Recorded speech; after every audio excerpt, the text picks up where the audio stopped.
कृषि सुधार कानूनों पर सरकार और किसान संगठनों के नेताओं के बीच नई दिल्ली में हुई बैठक की अध्यक्षता कर रहे कृषि मंत्री नरेंद्र सिंह तोमर ने कहा, सरकार किसानों के कल्याण के लिए है प्रतिबद्ध।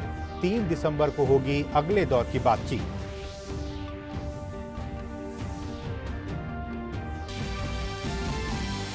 किसान आंदोलन के चलते हरियाणा और उत्तर प्रदेश बॉर्डर के कई स्थानों पर अब भी है बंद। राहगीरों को करना पड़ रहा है भारी दिक्कतों का सामना।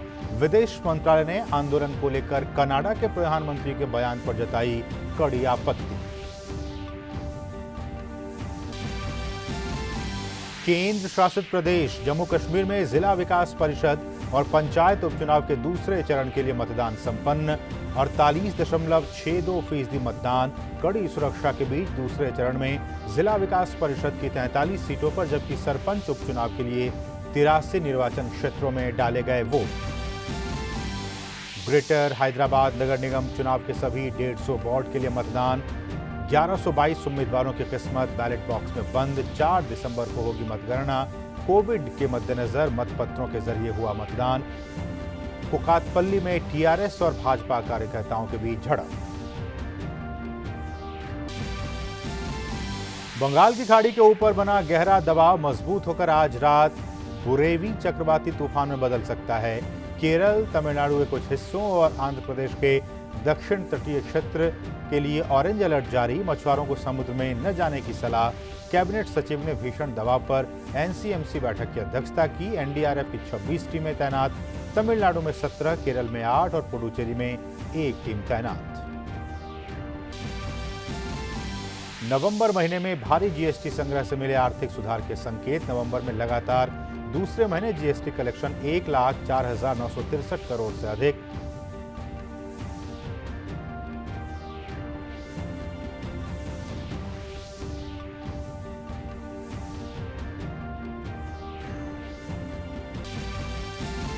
भारत में कोविड-19 से स्वस्थ होने वालों की संख्या में लगातार वृद्धि जारी।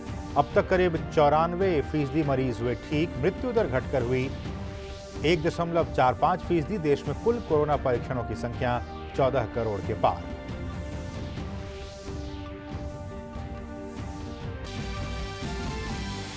और सीरीज गंवा चुकी टीम इंडिया बुधवार को कैनबरा के मैदान पर खेलेगी तीसरा वनडे मैच। चोट के चलते धाकड़ बल्लेबाज डेविड वार्नर नहीं होंगे ऑस्ट्रेलियाई दल का हिस्सा।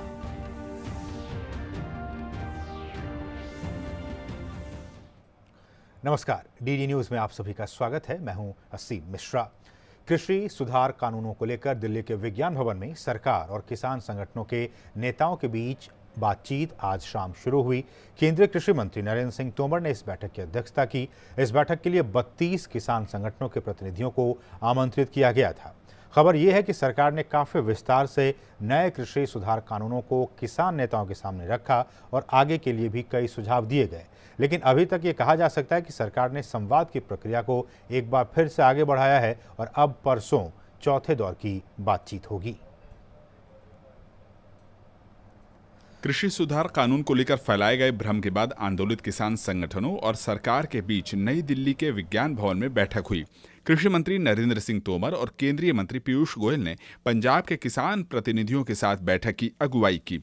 कृषि सुधार कानून को लेकर पंजाब के किसान संगठनों में अधिक आक्रोश देखा जा रहा है। कृषि मंत्रालय ने 32 किसान यूनियनों के प्रतिनिधियों को पत्र लिखकर चर्चा के लिए आमंत्रित किया था। जिन संगठनों को पत्र लिखा गया था उनमें क्रांतिकारी किसान यूनियन, जमुहारी किसान सभा, भारतीय किसान सभा, कुल हिंद किसान सभा और पंजाब किसान यूनियन शामिल रहीं। बैठक करीब 3 घंटे तक चली और सरकार ने तथ्यों के साथ गतिरोध को खत्म करने की कोशिश की। अब अगले दौर की बैठक 3 दिसंबर को होगी। किसान यूनियन के नेतागण आए थे और भारत सरकार ने तीसरे दौर की वार्ता आज संपन्न की। वार्ता काफ़ी ठीक रही और एक दूसरे के प्रति काफ़ी समझ बनी है और हम सब लोगों ने यह तय किया है कि अब परसों वार्ता का चौथा चरण शुरू होगा और परसों तक ये लोग भी इशू अपने लेकर आएंगे और उन पर जिंदवार फिर चर्चा की जाएगी। बातचीत का सिलसिला देर शाम तक चलता रहा। हरियाणा समेत देश के अन्य किसान संगठन के प्रतिनिधियों ने भी मुलाकात की। इससे पहले किसानों के मुद्दे पर भाजपा अध्यक्ष जेपी नड्डा के घर बैठक हुई। बैठक में केंद्रीय मंत्री अमित शाह, रक्षा मंत्री राजनाथ सिंह, कृषि मंत्री नरेंद्र सिंह तोमर और रेल मंत्री पीयूष गोयल शामिल थे। इस बीच कई किसानों ने सरकार के साथ बातचीत के जरिए मसले का हल निकालने के कदम का स्वागत किया। जो सरकार की तरफ से एक प्रपोजल था भाई एक शॉर्ट कमेटी 11 मेंबरों की एक शॉर्ट कमेटी बना देते हैं, जिस 6 मेंबर है वो किसान जथेबंदियों के होंगे, जो इंटेलेक्चुअल होंगे, जहाँ जो लॉ के बारे में जिसकी पकड़ है वो होंगे, और 5 सरकार की तरफ से होंगे। 11 मेंबरी कमेटी बैठेगी लगातार सेशन में और उसका समाधान निकालेगी। ये बोल रहे थे कि एक कमेटी बना लो तो उस पर चर्चा चलेगी क्लॉज बाय क्लॉज, तो हमने उनको बोला कि आप हमसे डेली क्लॉज बाय क्लॉज करिए, हमारी तैयारी है, आप एक्सपर्ट बुलाइए। आज की मीटिंग आगे से अच्छी रही, प्रोग्रेस आगे से हुई। दिल्ली पुलिस के मुताबिक Tikri border, Jharoda border, Jhatikara border पर वाहनों की आवाजाही बंद है। बदूसराय बॉर्डर को सिर्फ 2 व्हीलर के लिए ही खोला गया है। डांसा, दौराला, कापसखेड़ा और रजोकरी NH8, पालम बिहार और डूंडहेरा बॉर्डर खुले हुए हैं। किसान आंदोलन को लेकर कनाडा के प्रधानमंत्री जस्टिन ट्रूडो द्वारा की गई टिप्पणी पर विदेश मंत्रालय ने कड़ी प्रतिक्रिया दी है। भारतीय विदेश मंत्री ने ट्रूडो को नसीहत दी है कि वो भारत के आंतरिक मामलों में दखल देने की कोशिश न करें। विदेश मंत्रालय के प्रवक्ता अनुराग श्रीवास्तव ने कहा कि हमने भारतीय किसानों से संबंधित कनाडा के नेताओं की टिप्पणियों को देखी है, जो कि गलत सूचना पर आधारित है। इस तरह की टिप्पणियां बेवजह और बेकार हैं, खासकर जब बात एक लोकतांत्रिक देश के आंतरिक मामलों की हो। अच्छा तो यही होगा कि कूटनीतिक स्तर पर बातचीत को राजनीतिक मकसद से गलत तरीके से पेश नहीं किया जाए। कृषि सुधार कानूनों के लागू होने के बाद प्रधानमंत्री लगातार कह रहे हैं कि ये सुधार किसानों के लिए बेहद अहम है। प्रधानमंत्री ने सोमवार को अपने संसदीय क्षेत्र वाराणसी में एक कार्यक्रम में कहा था कि उन्हें इस बात का अंदाजा है कि दशकों का छलावा किसानों को परेशान कर रहा है, लेकिन अब छल से नहीं बल्कि गंगा जल जैसी पवित्र नीयत के साथ केंद्र की सरकार काम कर रही है, इसलिए उन्हें डरने की जरूरत नहीं है। रविवार को मन की बात कार्यक्रम में भी पीएम ने इन सुधारों से किसानों के लिए नए द्वार खुलने का भरोसा दिलाया था। ओपी यादव के साथ ब्यूरो रिपोर्ट, डीडी न्यूज। और देर शाम हुई एक दूसरी बैठक में भी शामिल किसान यूनियन को कृषि मंत्री ने भरोसा दिलाया कि प्रधानमंत्री मोदी के नेतृत्व वाली सरकार किसानों के साथ बैठकर हर प्रकार की चर्चा करने के लिए तैयार है और सरकार किसानों के हित में ही हमेशा काम करेगी। टिकैत किसान यूनियन के लीडर्स का फ़ोन हम लोगों को आया था, तो स्वाभाविक रूप से वो भी किसानों के क्षेत्र में काम करते हैं, तो हम लोगों ने उनको 7 बजे का समय दिया था। तो सभी उनके पदाधिकारी यहाँ आए और उन्होंने एक्ट से संबंधित भी बातचीत की और कृषि के क्षेत्र में विभिन्न प्रकार की जो और आवश्यकताएं हैं उन पर भी उन्होंने विचार विमर्श किया। हमने उनको भी कहा है कि एक्ट से संबंधित जो आपके इशू हैं वो हमें लिख कर दे दें और हम जब विचार करेंगे तो उन पर भी विचार करेंगे। और ये एक ऐतिहासिक पल है जम्मू कश्मीर के लोगों के लिए, जहां ग्रासरूट लोकतंत्र अपनी गति से आकार ले रहा है। राज्य में जिला विकास परिषद, सरपंच और पंचों के चुनाव और उपचुनाव के दूसरे चरण का चुनाव शांतिपूर्ण संपन्न हो गया। कोविड का प्रकोप और ठंड के बावजूद लोगों का जोश जहां देखने लायक रहा, जहां इस चरण का मतदान फीसदी करीब 50% के आसपास बताई जा रही है। ये लंबी कतारें नए कश्मीर के आवाम की है, ये विकास के आह्वान की है, सभी चुनौतियों को धत्ता बता अपना मुस्तकबिल स्वयं लिखने की है। केंद्र शासित प्रदेश जम्मू कश्मीर में चल रहे जिला विकास परिषद चुनाव और पंचायतों के उपचुनाव के दूसरे चरण का मतदान रविवार को संपन्न हुआ। दूसरे चरण में जिला विकास परिषद की 43 सीटों पर, जबकि सरपंचों के उपचुनाव के लिए 83 निर्वाचन क्षेत्रों में वोट डाले गए। इसी तरह पंचों के उपचुनाव में 331 निर्वाचन क्षेत्रों में मतदान को अंजाम दिया गया। पहले चरण की तरह दूसरे चरण में भी मतदाताओं का जोश देखने लायक था। जिला विकास परिषद के लिए दूसरे चरण में केंद्र शासित प्रदेश में कुल 280 निर्वाचन क्षेत्रों में से कश्मीर की 25 और जम्मू संभाग की 18 सीटों पर वोट डाले गए। मतदान की अवधि सुबह 7 बजे से दोपहर 2 बजे तक की थी। फेज 2 की पोलिंग जम्मू कश्मीर में सभी जिलों में शांतिपूर्वक और अमन के साथ हुई है। Overall voting percentage for Jammu and Kashmir division for phase 2 polls for district development council elections is 48.62%. इसमें जम्मू डिवीजन का है 65.54 65.54। कश्मीर डिवीजन का वोटिंग परसेंटेज है 33.34। दूसरे चरण में डीडीसी के लिए कश्मीर से 196 और जम्मू संभाग से 125 समेत कुल 321 उम्मीदवार चुनाव मैदान में हैं। हमारी गांव में बहुत परेशानी है, वो ठीक होनी चाहिए, इसलिए और कोई प्रॉब्लम नहीं है। जो प्रॉब्लम है इससे वो खत्म होनी चाहिए यहाँ, इसलिए वो डालने आया। हमारे लिए अपना बस पोलो ग्राउंड होना चाहिए, हमारा हॉस्पिटल होना चाहिए। ये जरूरी वोट डालने जिसको जो काम करेगा उसको हम वोट डाल है, उसी को हमको वोट डाल है। इसी को हमको नुमाइंद होना चाहिए, अच्छा नुमाइंद जो काम करेगा उसी को हमको वोट डालेगा। हमारे यहाँ हायर सेकेंडरी नहीं है, सड़कें नहीं है, ड्रेनेज नहीं है, मतलब प्ले ग्राउंड नहीं है, इसलिए डालना है। हमको अच्छे कैंडिडेट चुनाना चाहिए। दूसरे चरण में सरपंचों के उपचुनाव के लिए 83 निर्वाचन क्षेत्रों में वोट डाले गए। इन 83 सीटों के लिए 151 पुरुष और 72 महिलाओं सहित कुल 223 उम्मीदवार चुनावी मैदान में हैं और इसी तरह पंचों के उपचुनाव 331 निर्वाचन क्षेत्रों पर हुए। दूसरे चरण के चुनाव के लिए बनाए गए 2142 मतदान केंद्रों में से 837 जहां जम्मू संभाग में थे तो वहीं 1305 मतदान केंद्र कश्मीर डिवीजन में थे। इन मतदान केंद्रों पर कोविड प्रोटोकॉल का भी कड़ाई से पालन करते हुए देखा गया, यहां तक कि लोगों के इरादों को ठिठुरन भरी ठंड भी हिला नहीं पाई। कश्मीर में सबसे ज्यादा पोलिंग हुआ है बांडीपुरा में 69.66%। नंबर 2 पे है कुपवारा में 58.69%। नंबर 3 है गांदरबल में 49.14%। पुलवामा में इस बार पहले से इजाफा हुआ है 8.67%। लास्ट तो फेज़ 1 में ये कोई 6% था।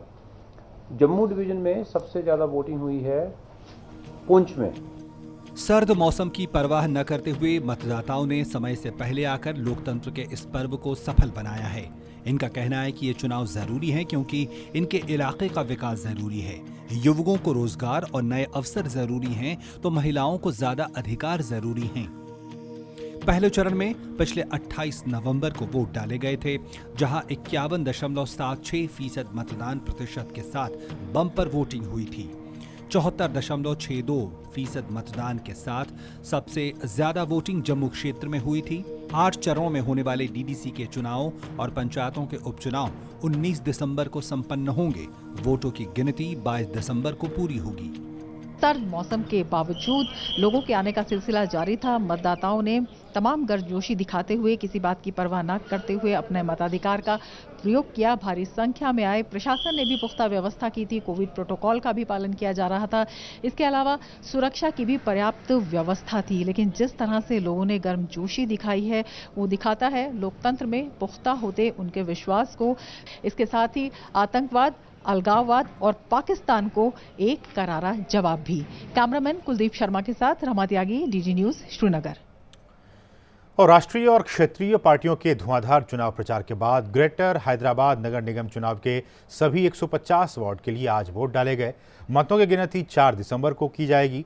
ग्रेटर हैदराबाद निगम चुनाव के लिए विभिन्न दलों और निर्दलियों सहित कुल 1122 प्रत्याशी अपनी किस्मत आजमा रहे हैं। और सबसे खास बात यह है कि इस बार इन नगर निगम चुनावों की चर्चा पूरे देश में है, क्योंकि बीजेपी ने इन चुनावों को त्रिकोणीय बनाने की पूरी कोशिश की है। वहीं मतदान फीसद ताज़ा आंकड़ों के मुताबिक कम ही दिखा है।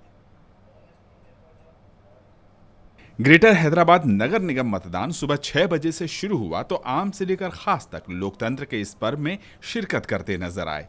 केंद्रीय गृह राज्य मंत्री और भाजपा नेता जी किशन रेड्डी, एआईएम प्रमुख असदुद्दीन ओवैसी, कांग्रेस नेता हनुमंत राव अपने अपने मताधिकार का प्रयोग करते हुए नजर आए।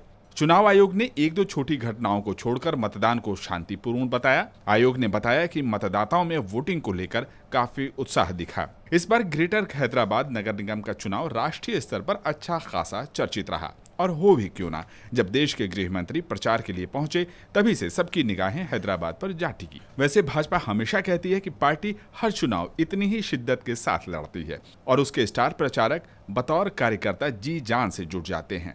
इस कड़ी में जेपी नड्डा, उत्तर प्रदेश के मुख्यमंत्री और भाजपा के प्रभावी नेता योगी आदित्यनाथ ने भी हैदराबाद नगर निगम चुनावों के लिए प्रचार किया था। ऐसे में ये चुनाव अब भाजपा और एआईएम के लिए प्रतिष्ठा का सवाल बन चुका है। इसका असर मतदान के दिन यानी मंगलवार को भी दिखा, जब दोनों पार्टी के कार्यकर्ताओं में तनातनी दिखी। भाजपा उपचुनाव में मिली जीत से उत्साहित हो तेलंगाना में अपने लिए अवसर देख रही है। साल 2016 में हुए चुनाव में उसने 4 सीटों पर यहां पे जीत दर्ज की थी। वहीं सत्तारूढ़ टीआरएस के खाते में 99 सीट और एआईएम के खाते में 44 और कांग्रेस को 2, वहीं तेलुगु देशम को 1 सीट पर जीत मिली थी। Bureau report, DD news. और नवंबर 2020 के महीने में कुल 1,04,963 करोड़ रुपए जीएसटी राजस्व एकत्र हुआ, जिसमें से सीजीएसटी 19,189 करोड़ रुपए, एसजीएसटी 25,540 करोड़ रुपए, आईजीएसटी 51,992 करोड़ रुपए और उपकर 8,242 करोड़ रुपए शामिल हैं। नवंबर महीने में 30 नवंबर 2020 तक दाखिल किए गए जीएसटी R3B रिटर्न की कुल संख्या 82 लाख है। जीएसटी राजस्व में वसूले के हालिया रुझान के अनुरूप नवंबर 2020 के महीने का राजस्व पिछले साल के इसी महीने में जीएसटी राजस्व में 1.4% अधिक है। महीने के दौरान पिछले साल के इसी महीने के दौरान इन स्रोतों से राजस्व माल के आयात में 4.9% अधिक और घरेलू लेन देन में राजस्व 0.5% अधिक है। तमिलनाडु और केरल के दक्षिणी तट पर गहरे दबाव की स्थिति बनने और उसके चलते चक्रवाती तूफान की आशंका के मद्देनजर कैबिनेट सचिव राजीव गौबा ने राष्ट्रीय आपदा प्रबंधन समिति की बैठक की। बैठक में वीडियो कॉन्फ्रेंसिंग के जरिए शामिल तमिलनाडु और केरल के मुख्य सचिवों के अलावा लक्षद्वीप के सलाहकार के साथ राहत और बचाव कार्यों को लेकर कैबिनेट सचिव ने विस्तार से चर्चा की। मौसम विभाग के महानिदेशक ने बैठक के दौरान बताया कि गहरे दबाव के चलते तमिलनाडु और केरल के दक्षिणी तट और लक्षद्वीप के कुछ इलाकों में 2 से 4 दिसंबर के बीच भारी से बहुत भारी बारिश की आशंका है। एनडीआरएफ के डीजी ने बैठक में शामिल सदस्यों को बताया कि प्रभाव की आशंका वाले इलाकों में एनडीआरएफ की 26 टीमें तैनात कर दी गई हैं, जिनमें से तमिलनाडु में 17, केरल में 8 और पुडुचेरी में 1 टीम तैनात की गई है। और अब देश भर की कुछ दूसरी अहम खबरें।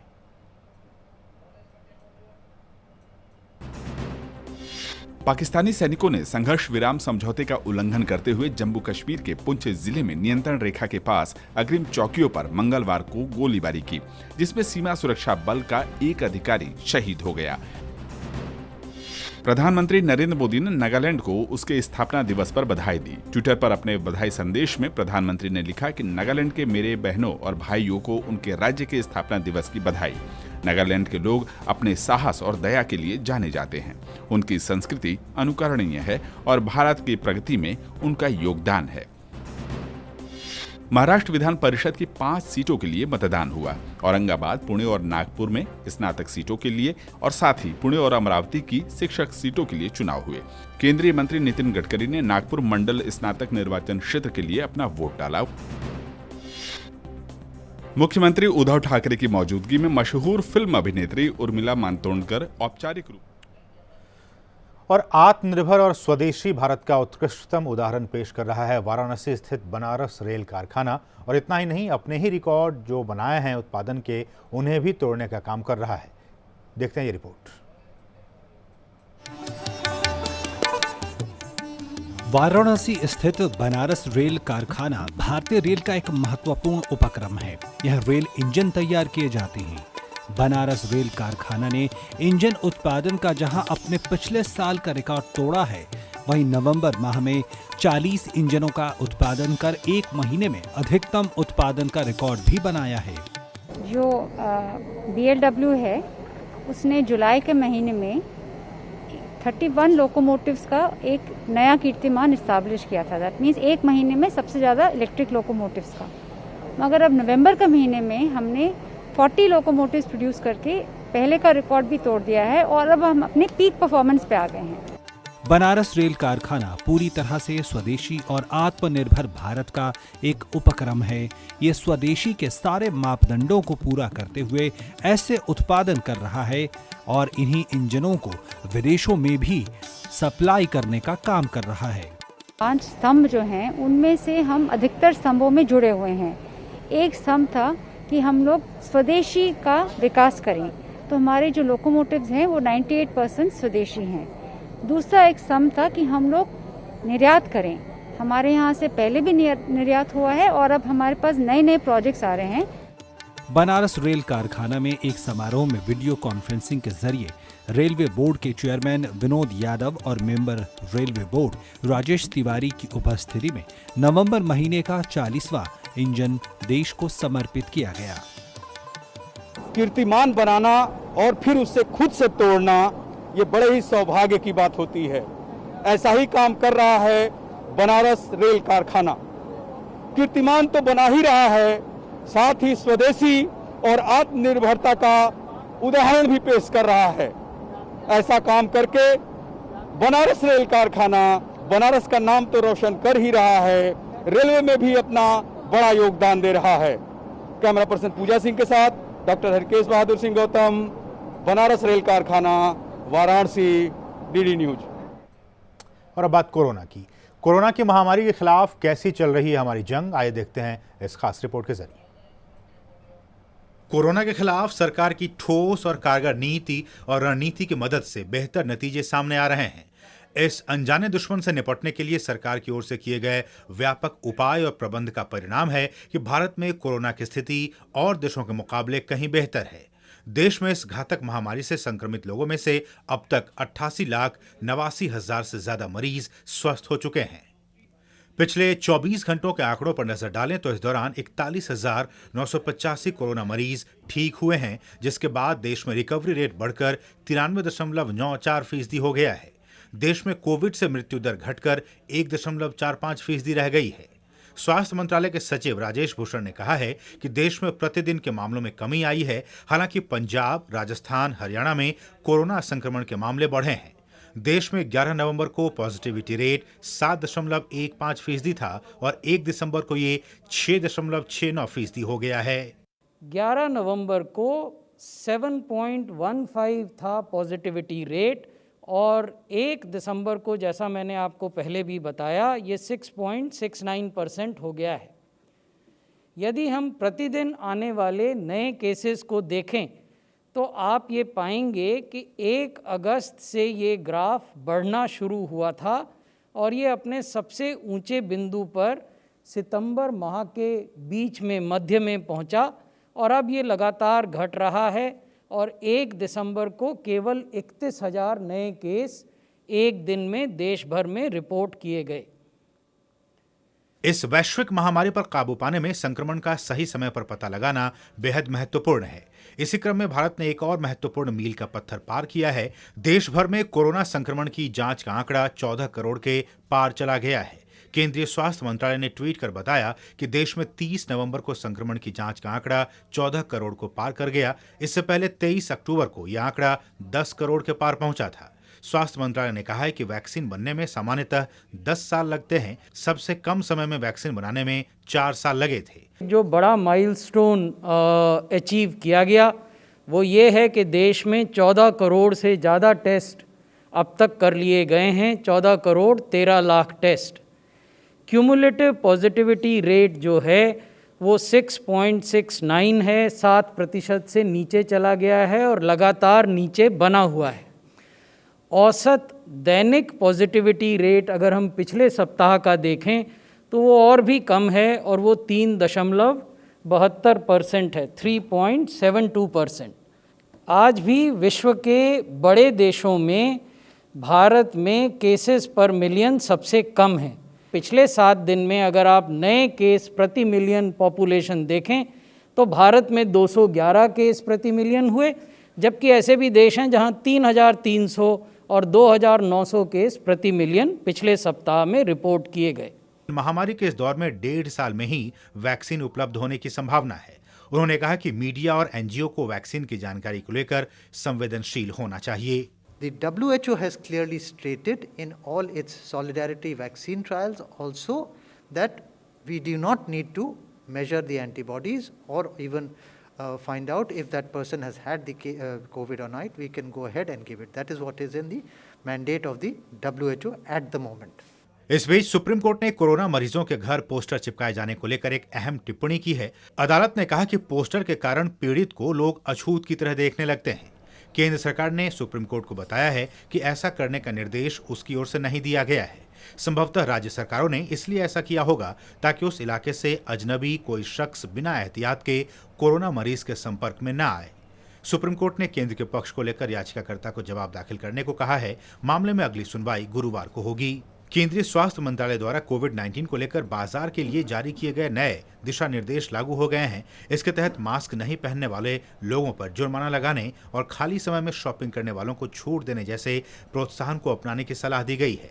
एडवाइजरी के मुताबिक कंटेनमेंट जोन में बाजार को बंद रखे जाने की बात कही गई है। बाजार वाले इलाके में बड़ी संख्या में कोरोना वायरस संक्रमण के मामले आने पर बाजार को बंद रखने के निर्देश दिए गए हैं। कंटेनमेंट जोन में रहने वाले दुकानदारों और कर्मचारियों को बाजार में प्रवेश करने की अनुमति नहीं दी जानी चाहिए। दिशा निर्देशों में दैनिक सामानों की आपूर्ति के लिए ऑनलाइन बुकिंग और घरों तक डिलीवरी जैसे विकल्पों को प्रोत्साहित देने के लिए भी कहा गया है। सरकार की testing, tracing, treatment, team work और ट्रैकिंग जैसी सटीक रणनीति पर जोर देकर भारत दूसरे देशों की तुलना में कोरोना संक्रमण पर लगाम लगाने में किसी हद तक सफल रहा है। स्वास्थ्य मंत्रालय के मुताबिक आज भी विश्व के बड़े देशों में भारत में प्रति 10 लाख लोगों पर मामले सबसे कम हैं। अनेक ऐसे देश हैं जहां पर भारत से प्रति 10 लाख लोगों पर 8 गुना तक ज्यादा मामले हैं। Bureau report, DD news. तो इस बुलेटिन में फिलहाल इतना ही। हमें दीजिए अनुमति। नमस्कार।